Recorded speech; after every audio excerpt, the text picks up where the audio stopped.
Dengan niat itu beda, sangat jauh perbedaannya antara azam dengan niat. Kalimatnya itu indah sekali.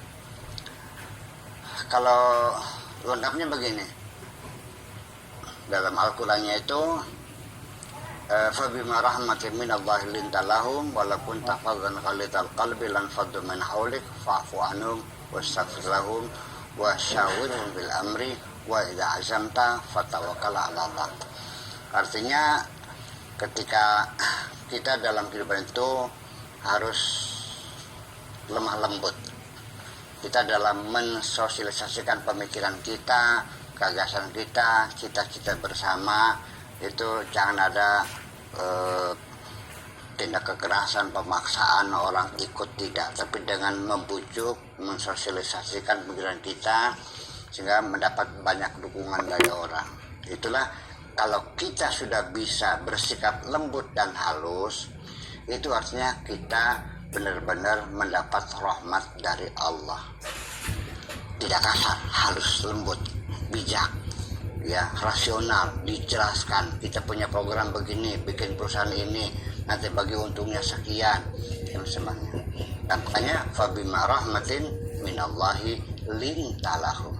Semata-mata karena engkau mendapatkan rahmat dari Allah sehingga engkau bersifat lembut kepada mereka. Walakunta fadhan ghalizal qalbi, andaikan engkau itu keras, ya, ghalizal qalbi, hatinya kaku, lan faddu min hawlik, pasti mereka akan meninggalkan kamu, akan sendirian orang yang kasar keras itu. Mana ada orang suka mau dikerasin kasar? Ya sudahlah, kalau itu terjadi, fa'fu anhum wastaghfir lahum. Sudah, maafkan saja mereka dan mintakan ampunan kepada mereka. Kita selesaikan dengan rekonsiliasi, saling maafkan, ya kan gitu. Semuanya wasyawirhum fil amri. Sekalipun demikian, tetap kita ajak mereka untuk ikut berbicara, ikut bermusyawarah. Kita libatkan semua itu. Nah, nanti kalau sudah jelas programnya apa, dimulai kapan, modalnya berapa, targetnya apa, risikonya pas jelas. Nah, kalau itu namanya itu wa'idha azam. Nah, itu berarti kita sudah azam. Kalau sudah azam, yuk kita mulai pekerjaan kita sekarang. Cereng, mulai jalankan gitu. Hasil bagaimana? Nah, hasilnya biar Allah yang menentukan. Berhasil, tidak berhasil, berapa persennya kita capai, itu Allah yang menentukan. Nahnu fit tafkir, wallahu fit tadbir. Kita hanya berencana, Allah yang menentukan. Kan seperti itu. Jadi, lalu bedanya apa antara azam dengan niat? Begini, saya punya niat besok ke Jakarta. Saya katakan begitu. Tapi saya duduk saja. Berarti saya baru niat. Tetapi ketika saya sudah mulai menghitung duit, 2 juta cukuplah buat tolnya sekian, gitu. Bensin sekian, buat parkir sekian, bukan buat makan siang di rest area sekian, 2 juta cukup kan, udah siapkan.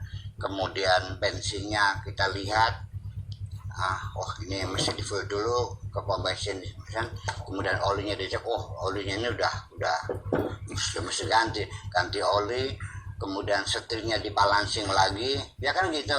Baju udah setrika, sepatu sudah disemir lagi, ya. Kemudian teman Jakarta kita siap, saya mau ini besok berangkat jam 6 pagi, saya nih siap datang, oke.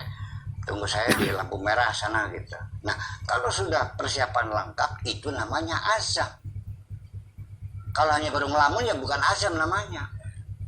Jadi azam itu adalah segala persiapan yang diperlukan sudah selesai semuanya, tinggal jerengnya saja, itu namanya azam.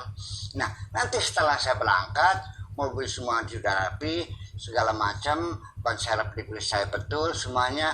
Nah, kepastian saya sampai ke Jakarta tidak, itu sudah bukan wilayah kerja saya. Itu Allah yang menentukan.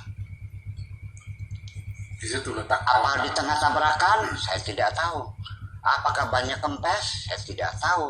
Apa saya kena jantung tengah perjalanan, tidak ada kepastian saya pasti sampai ke Jakarta. Makanya tawakal itu ada menyerahkan segala keputusan terakhir Allah yang menentukan. Tugas kita menyelesaikan pekerjaan-pekerjaan yang diperlukan.